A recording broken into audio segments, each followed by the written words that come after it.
Baik teman-teman, selamat pagi. Pagi. Om Swastiastu. Assalamualaikum warahmatullahi wabarakatuh. Baik Bapak Ibu, di pagi hari ini saya mengucapkan terima kasih banyak karena Bapak Ibu sudah bersedia untuk mengikuti kegiatan berbagi praktik baik ini sebagai sebuah contoh dalam penerapan disiplin positif. Jadi perkenalkan, nama saya Iwayan Putra. Hal ini saya selaku calon guru penggerak yaitu usia pada 11 dengan topik disiplin positif. Nah, Bapak Ibu, perkenalkan juga fasilitator pemandu saya yang setiap saat memberikan motivasi ketika saya belajar di LMS maupun yang di asinkronus, sinkronus maupun asinkronus. Jadi beliau juga menjadi fasilitator sama dengan saya, cuma beliau posisinya sebagai pemandu. Jadi itu mekanisme di guru penggerak. Baik, sekarang saya akan menyajikan materi tentang disiplin positif. Bapak Ibu mungkin sudah pernah ya dengar kata disiplin positif? Sudah ya? Ya mungkin sudah tidak asing lagi ya yang disebut dengan disiplin positif. Mungkin satu orang bisa memberikan saya gambaran disiplin positif itu seperti apa ya. Yang penting ada pemahaman sejauh mana. Mungkin Bu Sayu. Ya Pak. Terima kasih atas waktunya. Disiplin positif adalah perilaku patuh yang bertanggung jawab terhadap apa yang dilakukannya didasarkan pada kebajikan universal. Terima kasih. Baik ya, jadi disiplin itu adalah kalau kita kenalkan mematuhi aturan gitu. Nah, kamu itu kurang berdisiplin, kurang taat ya, kurang patuh. Nah, itu pengertian disiplin secara umum. Jadi ketaatan atau kepatuhan. Jadi kepatuhan yang dimaksud adalah yang bertanggung jawab terhadap apa yang dilakukannya. Jadi disiplin positif itu lebih kepada kepatuhan yang disadari yang bersangkutan. Jadi tidak karena dipaksa atau atas perintah orang lain.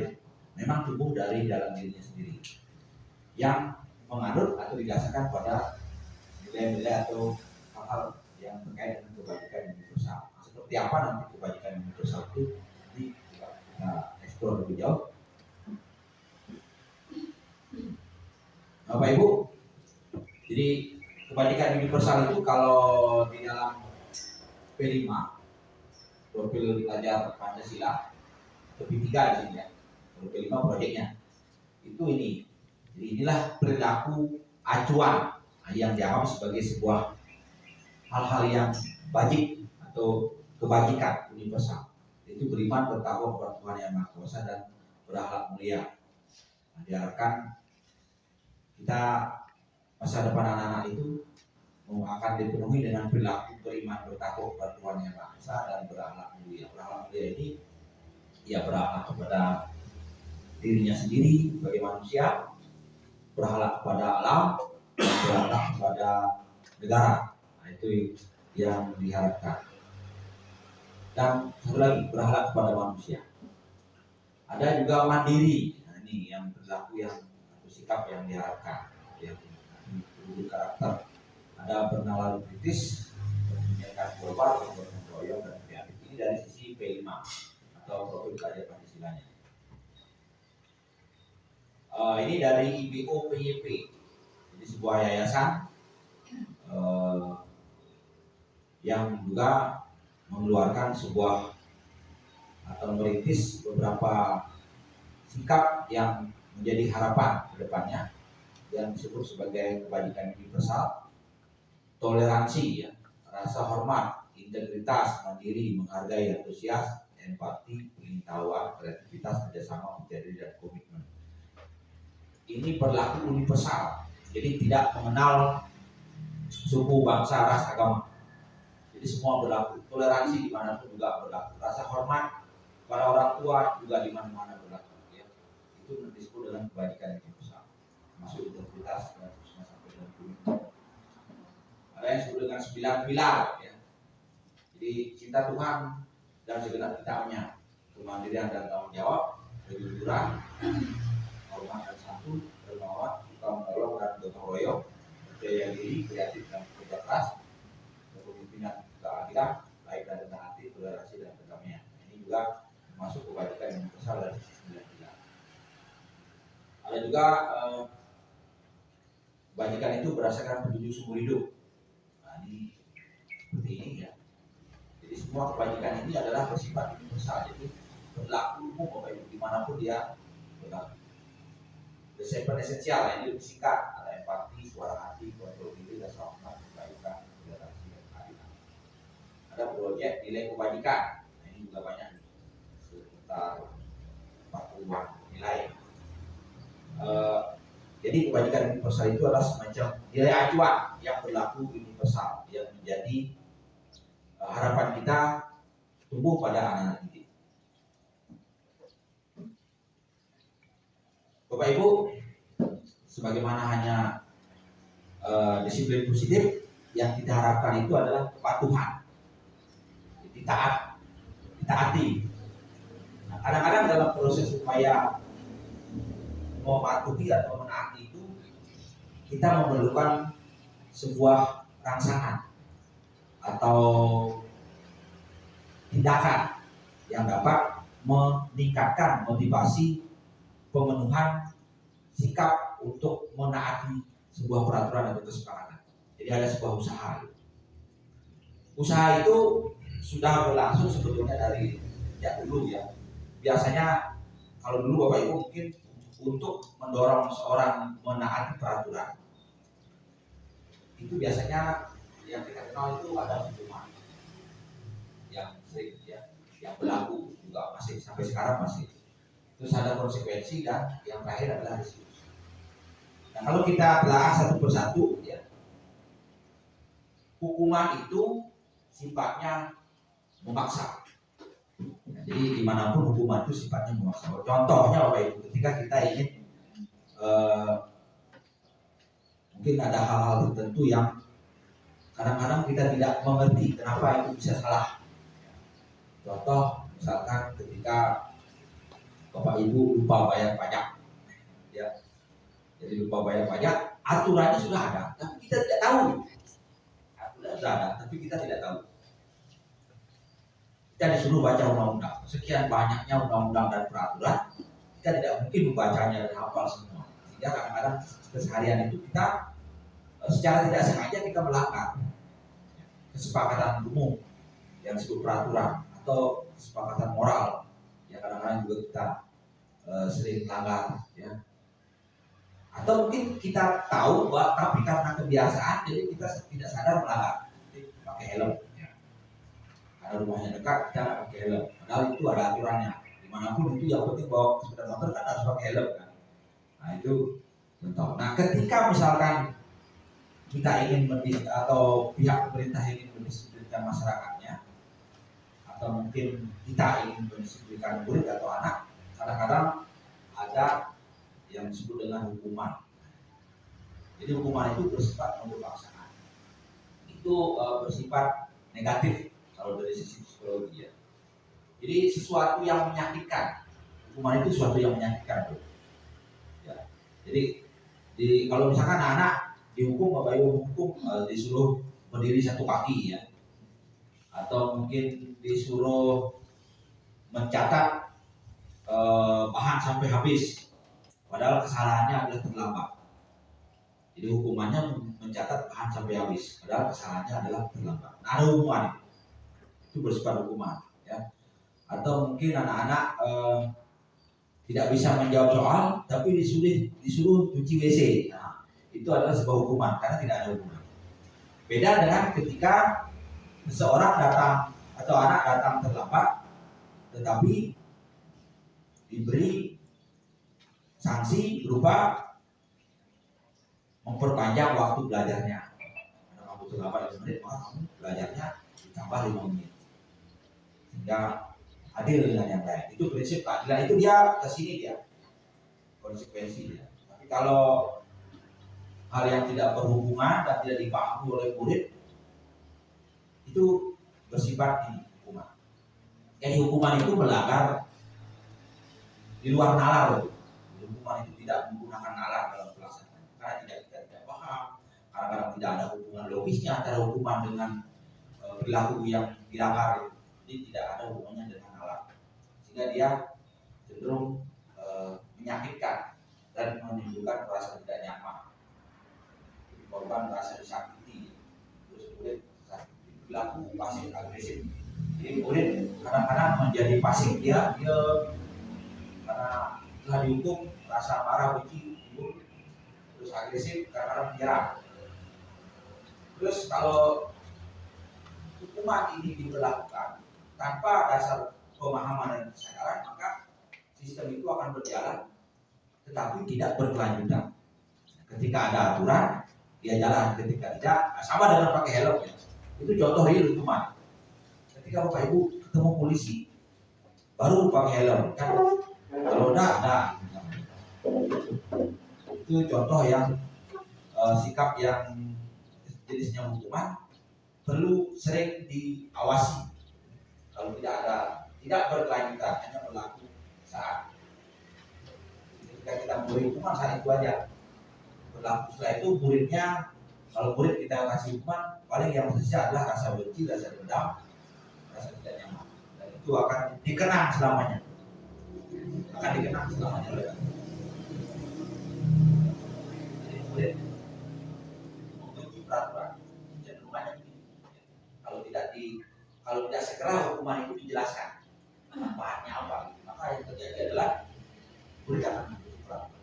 Pokoknya kamu harus itu, pokoknya kamu salah, awas, harus. Ini adalah bentuk hukuman yang cenderung negatif, memaksa, tidak mendidik, tidak menyebabkan nalar kita bekerja. Konsep diri buruk ini dampak yang paling buruk pada anak, sehingga anak itu mengklaim dirinya buruk. Jadi dia akan lebih menghakimi dirinya. Apakah konsep diri buruk itu mungkin saya adalah orang yang sangat tidak baik, terus saya adalah orang yang layak untuk jahat atau melakukan aksi sesuatu kepada teman, pada siapapun untuk pembalasan. Ini konsep diri yang buruk. Kita beralih ke konsekuensi. Nah, konsekuensi ini dia sifatnya netral. Itu kaitannya dengan stimulus respon. Ini identik dengan pembelajaran dengan pendekatan behavioristik, pendekatan yang sifatnya mengubah perilaku orang berdasarkan stimulus respon.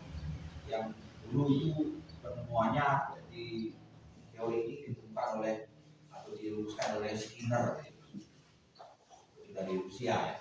Itu dia memakai uji coba anjing. Mungkin Bapak Ibu masih ingat ya, pelajaran PGSD ya, anjing dilatih dengan penciumannya. Lalu ketika menciumannya dibuka pintu, dikasih makan. Terus perilaku ini berulang. Ternyata ketika dia hanya cium bau daging saja, dia mau buka pintu. Itu namanya stimulus respon. Jadi ketika dia hanya diinduksi dengan bau daging saja, dia mau buka pintu. Stimulus respon ini biasanya dipakai untuk melatih anjing pelacak yang sekarang masih berlaku. Jadi dia sifatnya netral. Jadi kalau konsekuensi ini adalah ketika seseorang atau anak itu dikenai sanksi, maka itu adalah merupakan konsekuensi yang harus terjadi karena ada hal yang dilanggar dan dia paham itu. Terus memang perasaannya tidak nyaman tapi dia ngerti, tapi korban masih diabaikan. Misalkan terjadi pertengkaran dua orang, terus yang satunya karena kamu sudah bertengkar dan membuli teman kamu, maka kamu sesuai dengan kesepakatan kamu dihukum. Nah, dihukum dia. Terus yang jadi korban bully ini tak diapa-apain, biarin aja. Terus juga sifatnya jangka pendek. Jadi hukuman ini sifatnya jangka pendek. Terus memerlukan pengawasan berkelanjutan. Biasanya dalam peraturan dalam masyarakat. Nah, ini yang aturan ya, yang ada yang berlaku, yang ada konsekuensi. Murid atau masyarakat menghormati peraturan. Terus perkataan yang biasanya timbul oleh guru ketika dia berada atau memberlakukan konsekuensi adalah peraturannya apa? Mampukah kamu menaati peraturan itu? Konsep ini baik. Jadi ya dampaknya adalah baik pada diri. Nah yang terakhir yang merupakan pendekatan baru dalam dunia pendidikan khususnya ya, itu adalah restitusi yang positif, mengacu kepada teori kontrol diri ya. Sekarang Bapak Ibu coba tangannya dikepalkan semuanya ya, semuanya tangannya dikepalkan. Terus sekarang misalkan contoh Bu Astini meminta Bu Dayu untuk membuka kepalan tangannya. Coba. Atau saya. Ya, coba Bu Dayu buka kepalan tangannya. Sekarang tutup lagi. Misalnya di sana ada uang banyak, ada emas, ada sesuatu yang sangat rahasia. Ketika saya minta Bu Dayu untuk membuka kepalan tangannya, kemungkinan gimana? Kan tidak dibilang, walaupun itu perintah kepala sekolah kan, ya, itu salah satu bentuk kontrol. Jadi yang paling yang paling berwenang mampu mengontrol diri siapa? Diri sendiri. Jadi Bapak Ibu lah yang paling memegang kontrol atas diri sendiri. Tidak ada orang sekali siapapun, tidak akan ada orang siapapun ya, termasuk suami Bapak Ibu mungkin tidak akan sepenuhnya dapat mengontrol ibu atau bapak, tidak akan sepenuhnya, karena kontrol itu ada pada diri sendiri. Kitalah yang memegang kontrol atas diri ya. Teori kontrol ini berimplikasi kepada pilihan antara mau membuka kepala tangan dengan tidak. Untungnya apa bagi saya ketika membuka kepala tangan? Itu biasanya pertanyaan yang diajukan. Ketika teori kontrol ini berlakukan, maka akan menguatkan murid. Ketika ada perselisihan yang menggunakan penyelesaian yang menggunakan segitiga atau restitusi ini, biasanya si korban itu akan mendapatkan penguatan. Dan kalau sudah segitiga ini meresap ke dalam perilaku anak atau kita ya, jadi tidak perlu pengawasan karena semuanya atas sudah berdasarkan kesadaran. Jadi otomatis dia, jadi tidak perlu pengawasan, dia otomatis dia menjadi sebuah kesadaran. Jadi murid dampaknya adalah murid menghormati dirinya dan orang lain. Nah, pertanyaan yang sering diajukan itu contohnya adalah apakah ini yang sesungguhnya kamu ingin lakukan? Itu dalam menanyakan pilihan, sehingga konsep diri bagi anak-anak itu atau kita itu atau siapapun yang dilakukan segitiga itu ini akan lebih kuat. Itu Bapak Ibu terkait dengan perbedaan hukuman, konsekuensi dan restitusi. Pertanyaan yang sering di sini diajukan di restitusi ini adalah cenderung menguatkan. Kita akan lanjut mungkin ke berikutnya. Kalau hukuman konsekuensi ini kita tidak akan bahas terlalu jauh di sini. Ada sih pembahasan dan kita tidak bahas. Kita lebih akan bahas itu. Nah ini sekarang coba saya sedikit berbicara mengenai hukuman dan penghargaan. Jadi oleh Alfred Korns itu tahun 1993 itu mengemukakan baik penghargaan maupun hukuman adalah cara-cara mengontrol seseorang yang menghancurkan potensi untuk pembelajaran. Sesungguhnya menurut Korns secara ideal tindak pelajar itu sendiri adalah penghargaan sesungguhnya. Jadi Bapak Ibu yang selama ini melihat bahwa ketika anak-anak kita kasih reward atau hukuman sekalipun itu sesungguhnya adalah kita sudah berupaya untuk mengontrol yang bersangkutan dan menghancurkan potensi seperti yang saya sampaikan tadi. Karena itu sering tidak didasari oleh kesadaran internal. Jadi kalau dianalisis seperti ini, kalau hukuman ataupun penghargaan, ujian berlebihan itu, ujian atau Bapak Ibu mungkin menjanjikan sesuatu. Ayo siapa yang bisa menjawab soal ini, saya kasih hadiah. Jadi dia mau menjawab, tapi sepanjang dapat hadiah. Nah, itu lama-lama akan menyebabkan dia ketergantungan. Kalau besoknya ada pertanyaan, dia pasti akan minta hadiah. Nah, itu ketergantungan. Jadi itu bisa dihindari. Jadi pengaruhnya jangka pendek kan ketergantungan. Jadi penghargaan tidak efektif, kan tidak efektif jadinya. Karena kalau tidak ada hadiah dia tidak mau melakukan apa yang kita minta, baik belajar maupun merubah perilaku, dia akan tidak mau. Karena penghargaan itu menjadi tidak efektif.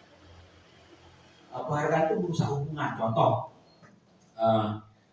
di kelas Bapak Ibu sering menyanjung satu orang, wih kamu pintar, ini baru tolong ini, tiru ini ya. Kan sering kadang-kadang kita secara tidak sadar menyampaikan itu Bapak Ibu secara tidak sadar Bapak Ibu sudah merusak hubungan antar murid. Kenapa? Karena masing-masing murid atau murid yang Bapak Ibu puji itu senang dia, tapi yang tidak itu, yang sebetulnya mungkin bisa jawab atau pinter atau seperti harapan Bapak Ibu, tapi dia mungkin tidak kita ketahui, sehingga dia akan memiliki rasa rendah diri, ya, bahkan diri atau prasangka buruk. Wih guru nih terus dia gue atau akan berprasangka buruk.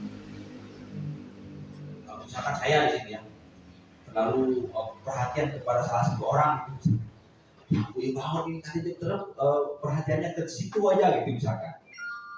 Nah, sehingga menimbulkan prasangka buruk. Oh ada sesuatu itu, nah itu prasangka buruk ya. Itu merusak hubungan. Kalau penghargaan itu dilakukan secara berlebihan, ya, dalam bentuk pujian, dalam bentuk penghargaan yang sifatnya hanya kepada satu orang saja, tanpa ada landasan tertentu. Menurut riset ya penghargaan mengurangi ketepatan berdasarkan hasil riset. Jadi penghargaan itu mengurangi ketepatan. Ketepatan maksudnya begini. Seperti yang saya bilang tadi, ketika Bapak Ibu memberikan hadiah permen kepada murid, sesungguhnya murid itu ingin hanya dapat permennya saja, bukan ingin paham materinya. Sama seperti Bapak Ibu mengadakan lomba atau apa, kejuaraan, murid itu fokusnya pada juara satu, pada memenangkan lomba, bukan pada esensi bagaimana dia berlatih kedisiplinan gerak jalan misalkan supaya dia bagus tertib gitu, tapi dia lebih kepada bagaimana memenangkan gerak jalan atau di kelas mungkin memenangkan juara satu, atau mungkin contoh lah misalkan ada bimbel, makanya saya kasih pemahaman teman-teman, misalkan ada bimbel di dunia belajar. Ketika bimbel itu yang dicobakan kan sering soal. Terus jadi yang menjadi kompetensi murid seharusnya adalah kemampuan menjawab soal, kan gitu. Bukan menjawab persoalan atau bukan memahami materi untuk menjadi landasan pemecahan masalah persoalan. Jadi dia miss nanti kalau sifatnya seperti itu, karena ingin mendapat juara semata-mata, misalkan ingin bersekolah di sekolah favorit, dia ikut les, artinya dia tidak bukan materi yang menjadi tujuan utamanya, bukan ingin paham, bukan ingin belajar, tapi ingin sekolah di sekolah favorit, itu kan tak nyambung. Ingin dapat juara itu pun tidak relevan ya, dalam rangka kita ingin anak-anak supaya belajar lebih baik pada materi.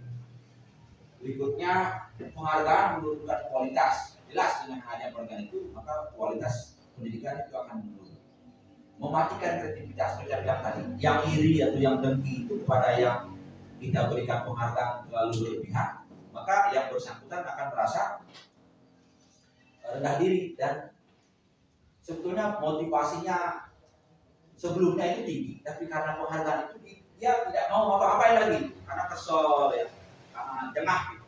Akhirnya aku mau, saya pernah merasakan, saya pernah jujur merasakan. Jadi ini akhirnya Pak, penghargaan itu sifatnya menghukum. Saya pernah jujur merasakan. Waktu lomba, kepala sekolah lu saya lomba. Dari pasar tahu siapa, tapi singkat cerita saya tidak dapat pada presentasi saya dilihat dari sudut pandang saya itu baik. Dia hanya nyanyikan video, istilahnya sambil nangis-nangis di depan. Istilahnya apa? Yang ketara kan ini. Waktu saya presentasi Jepang, terus karena itu ini aturannya kan, terus dia presentasi sampai lewat jam. Terus ketika saya protes, dia Pak Surah itu yang jadi gurunya, kepala BGP sekarang. Ketika saya protes, biarkan aja dia mau ekspresikan keadaan di sekolah. Kan nangis itu yang kalau baik tentang keadaan sekolahnya harum. Tapi kan udah melewati waktu. Ternyata dia yang dapat juara. Kalau saya nangis aja tadi. Saya protes begitu. Akhirnya Pak Surah itu dari pihak ketiga, saya protes terus.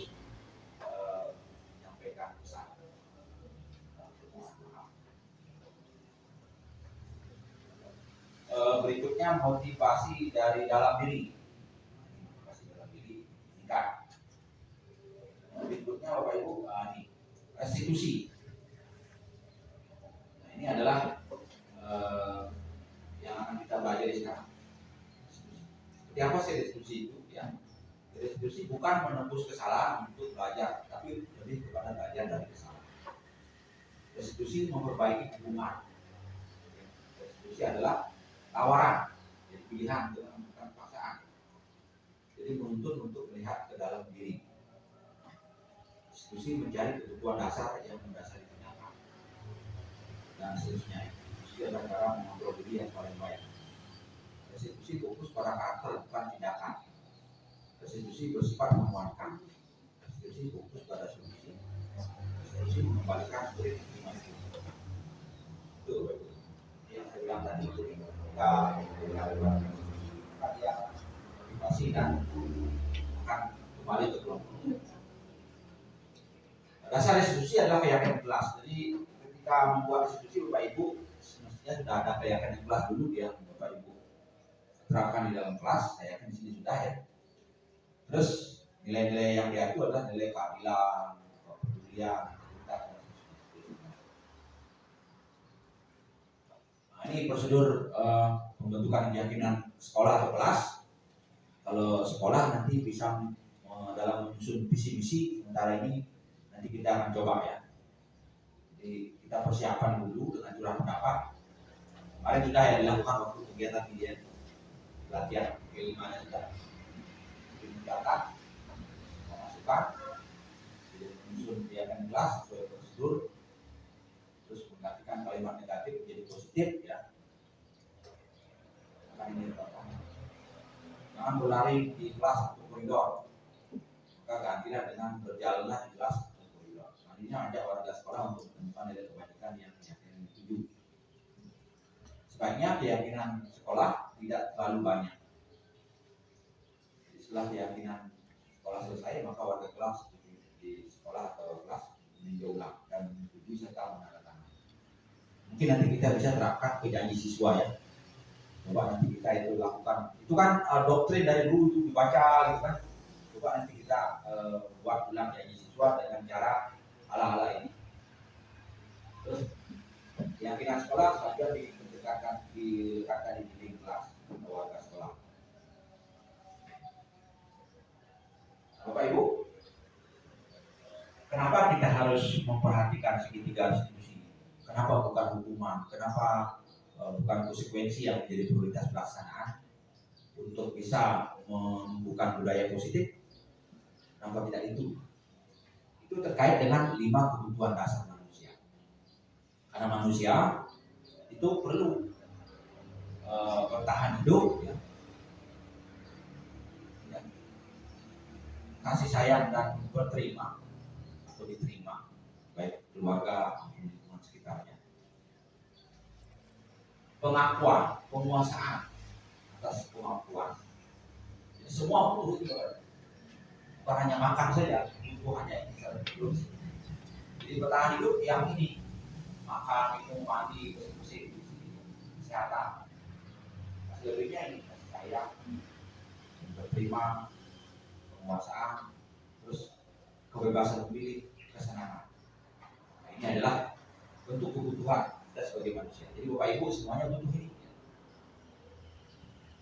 Sebagai guru kita diupayakan untuk terpenuhi dulu semua kebutuhannya. Nah, ini makanya gaji kita dikasih gaji, ya, kita dikasih tunjangan, ya, supaya bisa bertahan. Terus kita juga diharapkan terpenuhi kasih sayang, di keluarga, ya, diterima di lingkungan sekolah.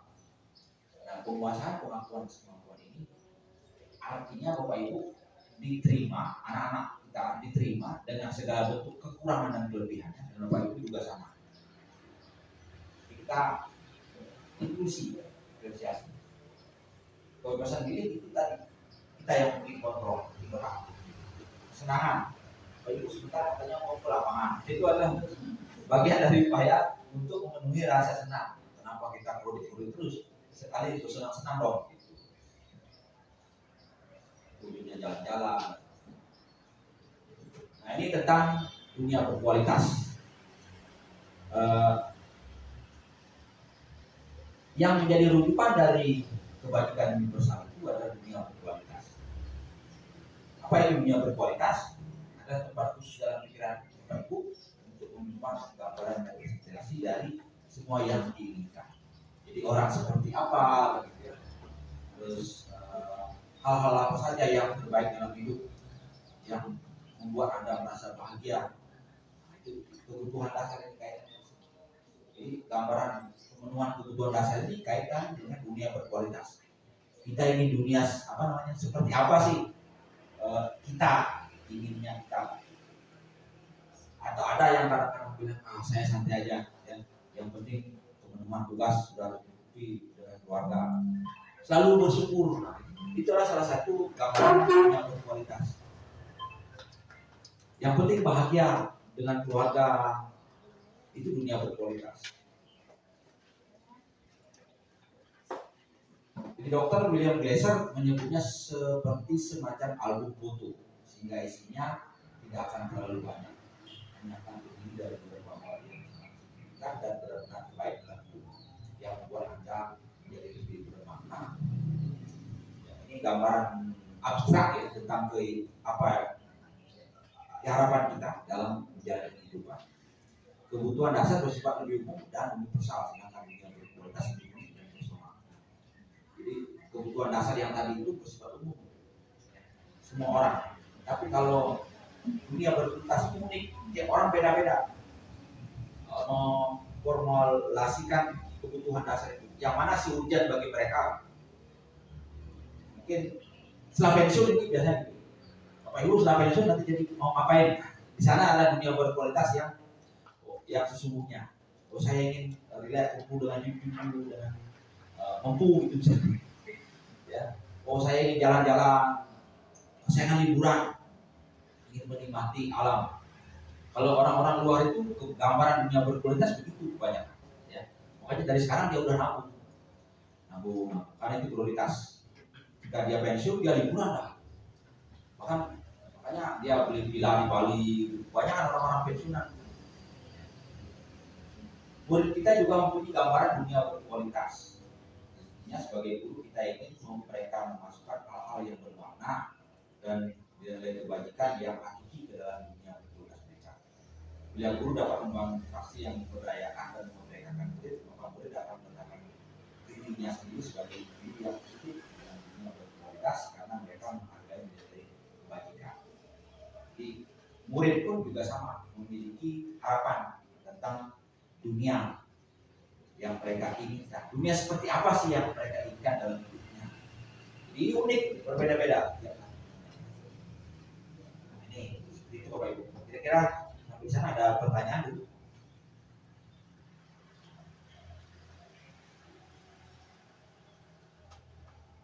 Apa sudah gambaran di Agak sidang sudah mulai kelihatan. Oke, berikut Bapak Ibu. Ini kembali ke tadi Bapak Ibu ya. Ini bukan penghukum, ini sudah edit saya. Ini penghukum, ini memberi rasa bersalah sebagai teman, pemantau, manajer. Ini adalah 5 posisi kontrol guru Bapak Ibu. Jadi kalau sebagai penghukum ya, itu menggunakan hukuman fisik verbal. Orang-orang yang menjalankan fungsi penghukum senantiasa mengatakan bahwa sekolah memiliki sistem atau alat yang lebih menekan murid. Jadi kalau tidak ada aturan yang penegakan aturan di sekolah, kalau ada hukumannya berarti dia menganggap bahwa sekolah sistem itu tidak ada. Ini membuat rasa bersalah, ini menggunakan pimpinan yang membuat orang lain merasa tidak bersalah atau benar diri. Pernah Bapak Ibu merasakan ini? Dimarahi orang dengan teknik seperti ini? Atau mungkin pernah melakukannya pada murid? Tolong dong lakukan demi ibu. Tolong dong ya, demi bapak, demi sekolah. Apa kata orang tua kamu kalau kamu begitu? Itu adalah membuat rasa bersalah. Jadi anak itu akan merasa berdosa, bersalah dalam hidupnya. Dan kalau yang lebih parah lagi, itu bisa depresi ya. Kalau anak tak kuat mental, membuat rasa bersalah itu tidak mau. Kalau ini sih sudah tadi dibahas ya.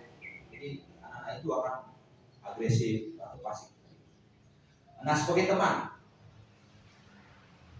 posisi teman pada guru bisa negatif atau positif. Ini Bapak Ibu yang dekat dengan murid atau kita sendiri kan harus dekat dengan murid ya. Tapi dalam konsep tidak selalu memposisikan diri sebagai teman. Ya, ini sudah baik sih, cuma nanti dampaknya loh. Guru khusus sebagai teman menggunakan hubungan baik dan humor untuk mengaruhi seorang. Ini baik sebetulnya ya, dari sisi ini. Cuman akan terjadi ketergantungan seperti pemberian hati. Misalkan contoh, ada 2 orang guru, Bu Muhimah dengan Bu Sati misalkan. Ya. Ketika setiap kali Bu Muhimah masuk kelas, Bu Muhimah sangat peduli dengan anak, terus anak senang gitu ya. Sering memberi hadiah gitu. Terus ketika guru lain, maka tidak akan diterima dengan baik guru yang lain. Pokoknya saya mau dengan Bu Muhimah. Tidak mau. Itu sebagai teman. Apakah itu salah? Tidak selalu salah ya. Cuman nanti dampaknya adalah menimbulkan ketergantungan. Pemantau, nah ini pemantau ini Bapak Ibu, itu yang dia bilang tadi, jadi dia ada konsekuensi. Orang mau merubah perilaku atau mau belajar ketika memang dia paham bahwa konsekuensinya seperti apa. Kalau kamu tidak mau belajar ya konsekuensinya bodoh, tanpa ada upaya untuk bagaimana mendorong dia mau belajar. Pokoknya taat aturan.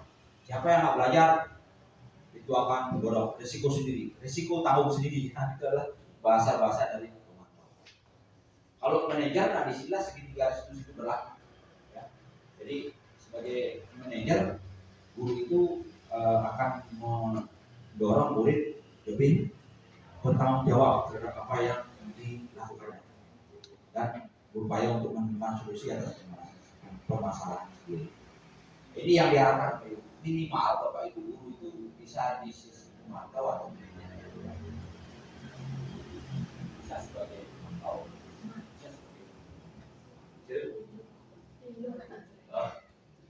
bisa sebagai pemantau atau sebagai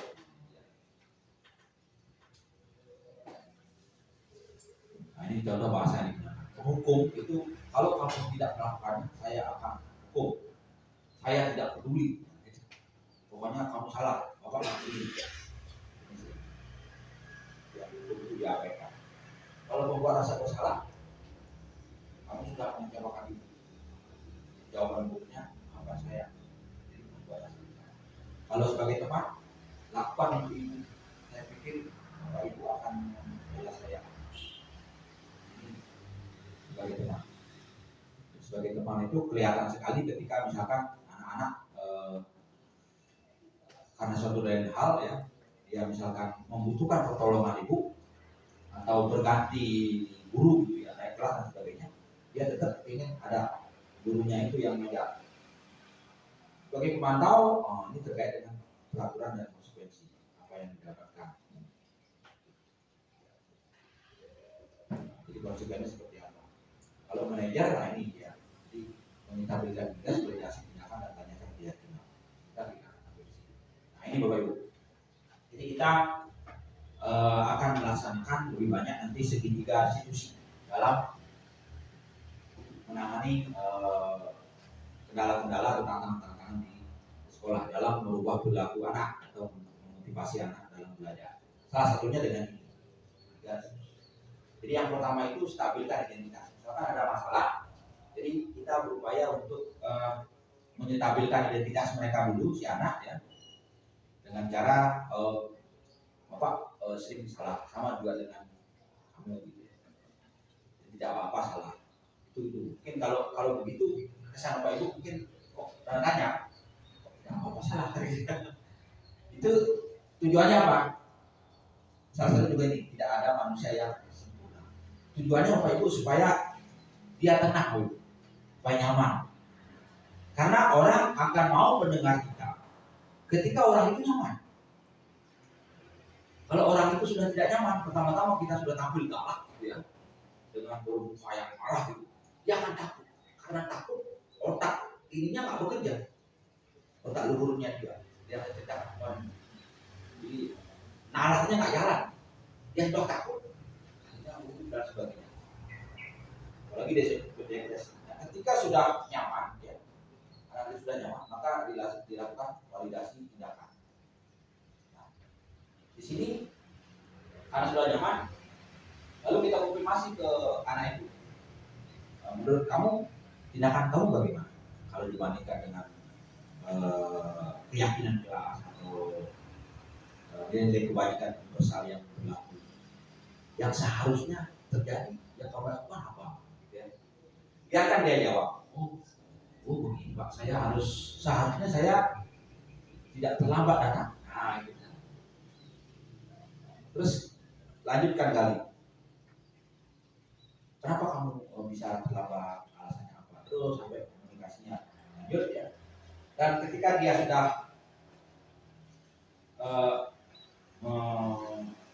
kita validasi dan si anak itu sudah sadar kan tindakannya bahwa tindakannya keliru, maka terus gimana menurut kamu yang baik menurut kamu untuk dilakukan agar belajar kamu baik, agar kamu cepat memahami materi pelajaran, kamu tidak ketinggalan pelajaran. Menurut kamu gimana?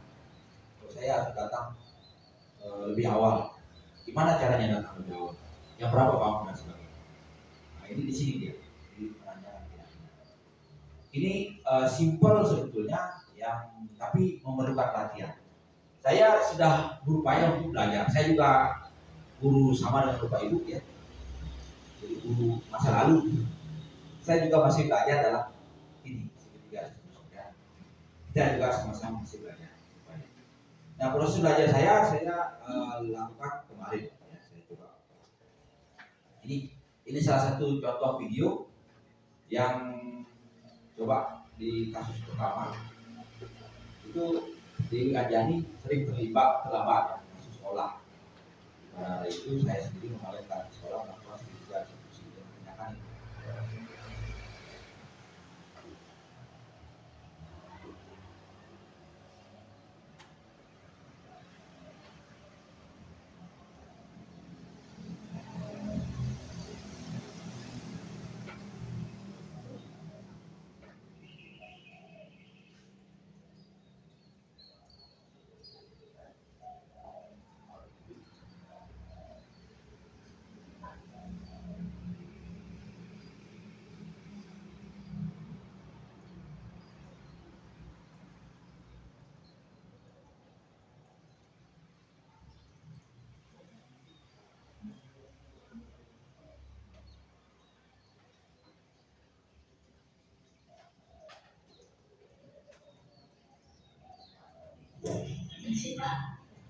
Silakan deh.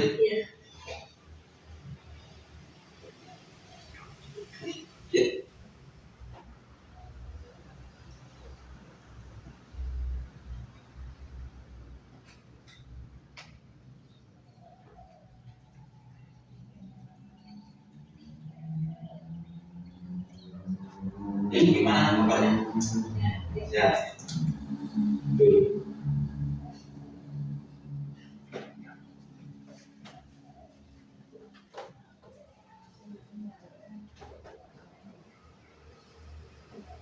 Dulu. Oh, oke. Bapak dengar, jadi ada laporan dari katanya dari usul khilafah. Bapak kan nggak percaya, tapi mau duduk dari beras itu. Kira-kira kalau boleh tahu alasannya? Karena saya sering main game berkaitan pada Senang ya? ya Di mana Pak? ML, Oh, aduh, apa itu? Mobile Legends. Mobile Legends. Di HP ya? Ya. Apa dulu senang juga main ini stabilkan identitas lama untuk negara terus selain itu lama bosan ya, sama juga seperti kamu. Terus karena sudah capek pembekalan terus akhirnya ya berhenti. Kira-kira menurut Ayu ini apa yang nanti dirugikan jika Ayu sendiri sering itu dampaknya apa? Bisa lama sekolah Ya. dan ketinggalan Dan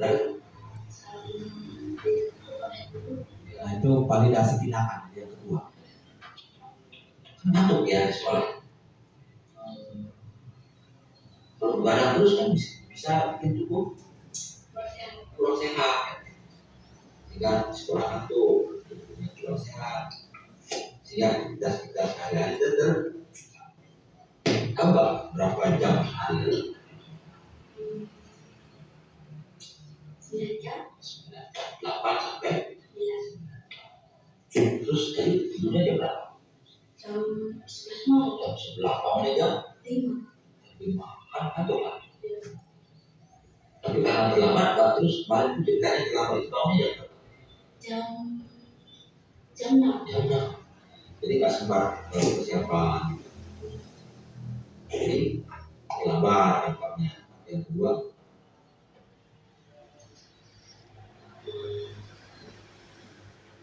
ini tadi kesehatannya kurang.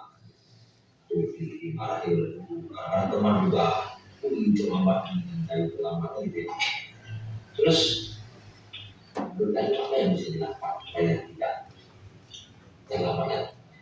Tidur tepat waktu dan Malam di HP. Jam berapa ya menanyakan keyakinan? Tidak ada komitmen dari si murid. Baru matahari baru terbenam. Apa dayanya kamu? Dari tadi di atasnya apa saja? Misalkan makannya jam berapa? makan jam 7. Jam 7. Tadi katanya tidurnya setengah 6. Makan jam 7. Berarti bangun lagi dong. Berarti tidurnya makannya jam 7. Terus habis itu? Terus makan, duduk sebentar. Habis itu jam 8 Coba itu. Jam 8 atau jam 9 coba itu. Berapa jam? Kalau tahun jam berapa coba itu.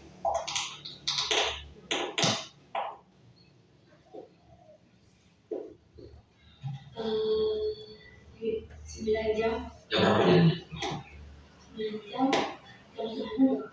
Jam 6. Oh, itu kan berarti kalau tidurnya jam 9, jam 9 udah. Kira-kira kalau tidur seperti itu, bangunnya setengah 6 atau jam 5 itu karena tidurnya cukup, kira-kira apa perasaannya nanti? Tubuh lebih sehat, Sehat, lebih fokus, terus dan tidak gampang sakit. yang bilang kan tidak ngantuk, gitu kan? Mau nggak seperti itu? Yakin? Terus mulai kapan akan bisa? Besok.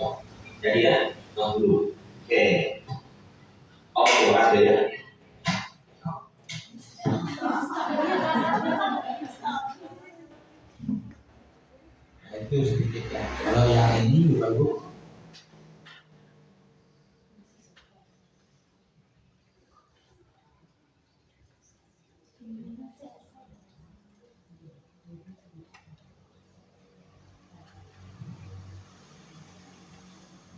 kalau yang kedua ini saya di rumah syuting.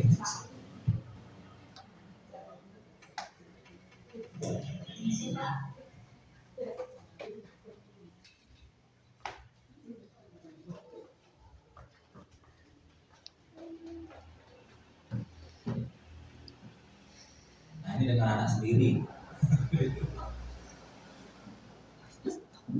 Ini anak saya begitu.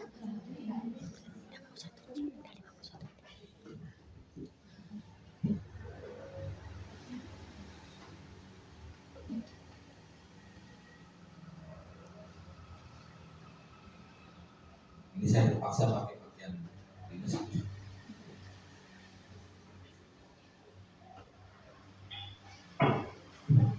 Jadi kan ketua kelas di kelas ya.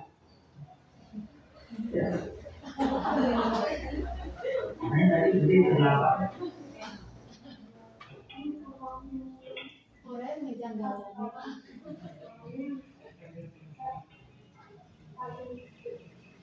Maunya gimana? Ciptanya tapi kenapa terlambat? Maunya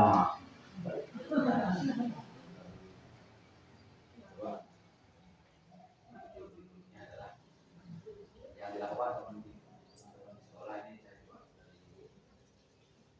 Ini saya lakukan kepada guru.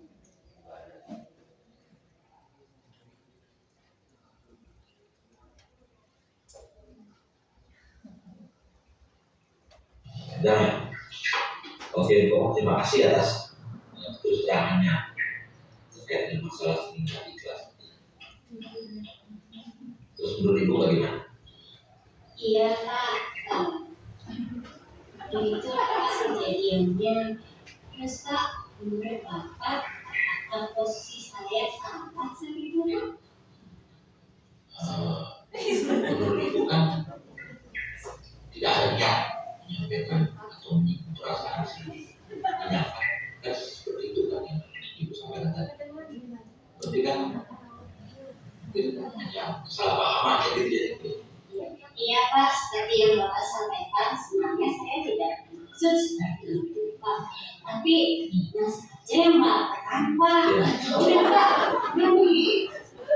Nah, sekarang kalau misalkan Ibu tidak merasa dalam posisi yang salah, bagaimana selanjutnya rencananya? saya juga bingung kenapa ada masalah ini. Saya nggak maksud demikian Bapak. Ya, saya juga pernah mengalami kasus. Sebenarnya kesalahpahaman itu kan hal yang biasa ya.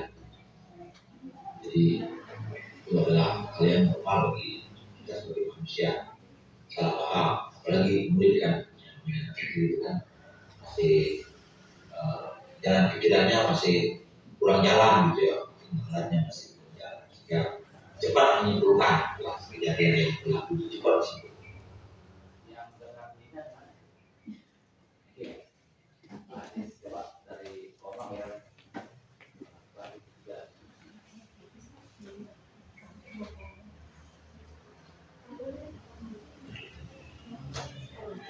Terus, Nina, bagaimana seharusnya tindakan kamu kemarin terhadap teman-teman?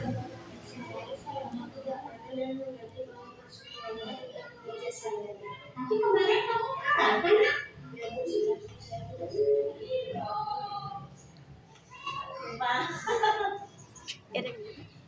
Nina, terus bagaimana perasaan kamu terhadap Nina dan teman-teman?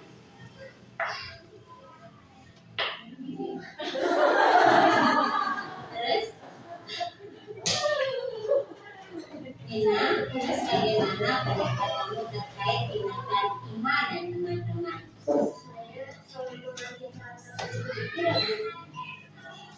Iya, benar sekali, Dina. Iya, benar sekali, Nina. Pendapat kamu sangat benar itu. Nah, sekarang apa tindakan kamu selanjutnya, Nina?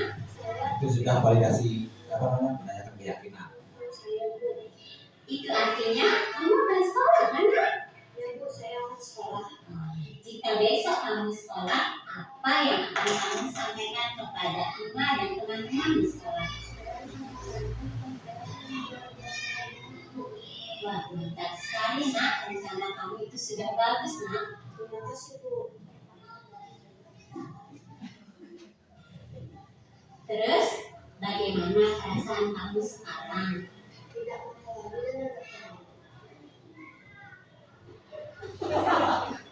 apakah kamu masih merasa bersalah? Ibu, sedikit.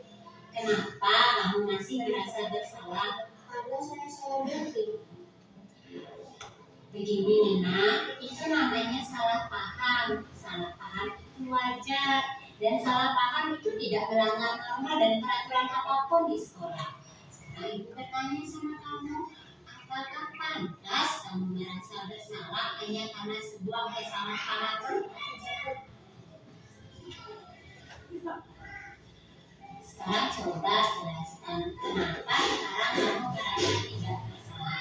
Saya tidak salah dan saya akan jelaskan soal itu dan saya tidak merasa bersalah. Wah, mudah sekali, Nina. Kamu anak yang baik sekali. Kamu anak yang sehat dan pengertian. Kamu sekarang sudah dapat memahami dan mengerti. Yang pertengkarannya di mana? Pergi. Sudah. Ini dulu di sini.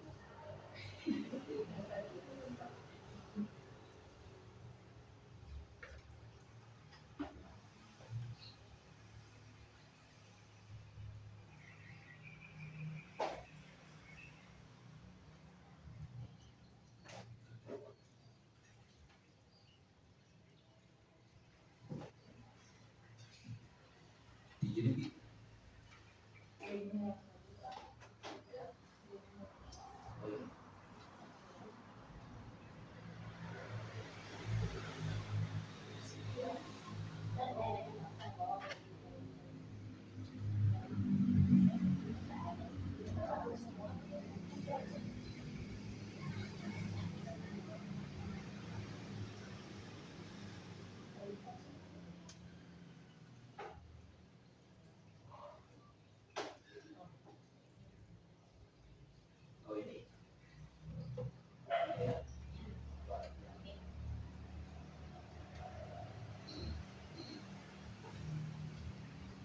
Aura, nanti kamu sendiri ya.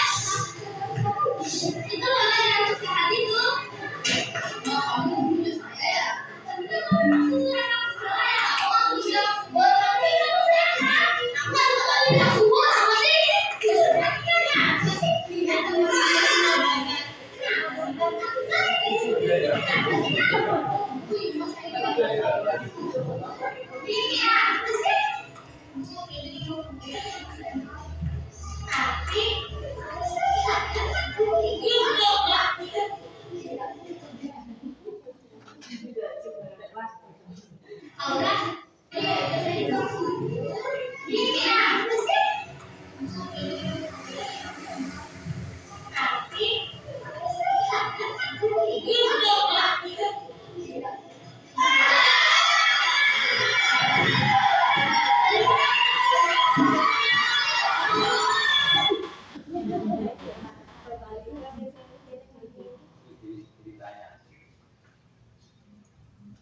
dirakit.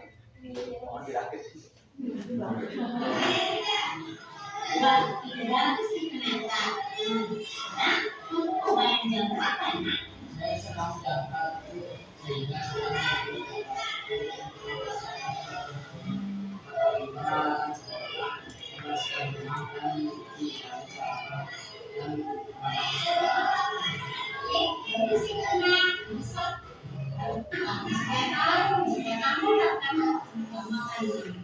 Kira-kira bagaimana caranya agar kamu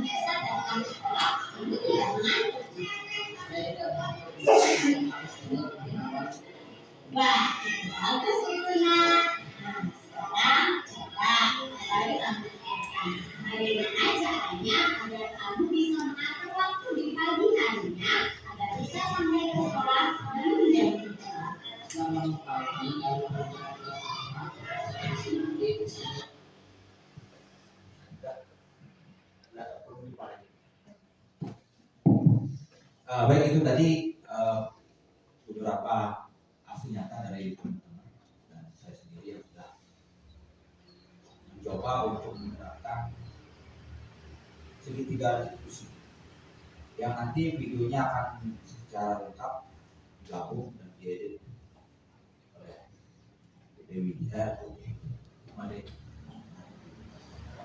Kira-kira ada pertanyaan dulu sebelum kita akhiri? Silakan Bapak Ibu menulis refleksi di kertas masing-masing. Nanti bisa dikumpulkan setelah kegiatan diskusi. Oke, terima kasih banyak atas partisipasi Bapak Ibu. Untuk refleksinya seperti yang saya sudah chat di WA. Baik, karena waktu Bapak Ibu sudah ikut berpartisipasi dalam kegiatan ini, saya ucapkan terima kasih. Semoga video segitiga diskusi yang sudah ditayangkan tadi dapat menjadi inspirasi kita bersama untuk sama-sama belajar menerapkan disiplin positif di kelas masing-masing untuk kepentingan dan kemajuan pendidikan kita yang lebih inklusif dan berdampak pada murid. Demikian dari saya ucapkan terima kasih banyak. Yang akhiri dengan Pramasati. Assalamualaikum warahmatullahi wabarakatuh.